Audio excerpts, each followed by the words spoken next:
Cyclone Montha దీని గురించి కొన్ని పాయింట్స్ అయితే చెప్పాలనుకుంటున్నాను. ఫస్ట్ ఇది ఎక్కడ క్రియేట్ అయిందో చెప్తాను.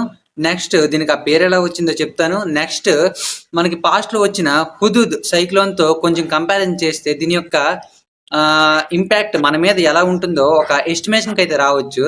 ఫస్ట్ ఇది సౌత్ ఈస్ట్ బే ఆఫ్ బెంగాల్లో క్రియేట్ అయిన లో ప్రెషర్ వల్ల ఈ సైక్లోన్ మోంతా ఏదైతే ఉందో క్రియేట్ అయ్యింది. నెక్స్ట్ ఈ పేరు మోంతా అనేది థాయిలాండ్ వాళ్ళు సజెస్ట్ చేశారు. థాయిలాండ్లో దీని యొక్క మీనింగ్ ఏంటంటే బ్యూటిఫుల్ ఫ్లవర్స్ అని అర్థం.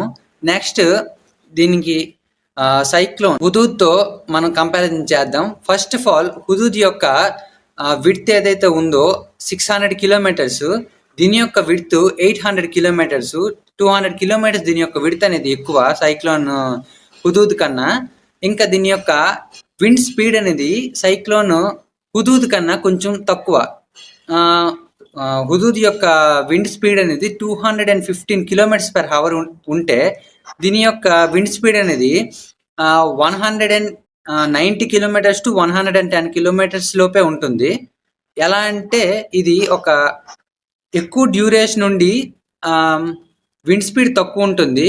హుద్హుద్ అనేది ఎక్కువ స్పీడ్ ఉండి దీని యొక్క డ్యూరేషన్ అనేది కొంచెం మోంతా కన్నా తక్కువ ఉంటుంది. కాబట్టి ఈ రెడ్ అలర్ట్ జోన్లో ఎవరైతే ఉన్నారో వాళ్ళు కొంచెం సేఫ్గా ఉండాలి. ఎందుకంటే ఇది ఎక్కువ టైం ఉంటుంది కాబట్టి ఫ్లడ్స్ వచ్చే ఛాన్స్ ఉంది. లాస్ట్గా చెప్పొచ్చేది ఏంటంటే ఈ రెడ్ అలర్ట్ జోన్లో ఎవరైతే ఉన్నారో ఈ మంత్ 30th వరకు మీ ఇళ్లలోనే సేఫ్గా ఉండండి.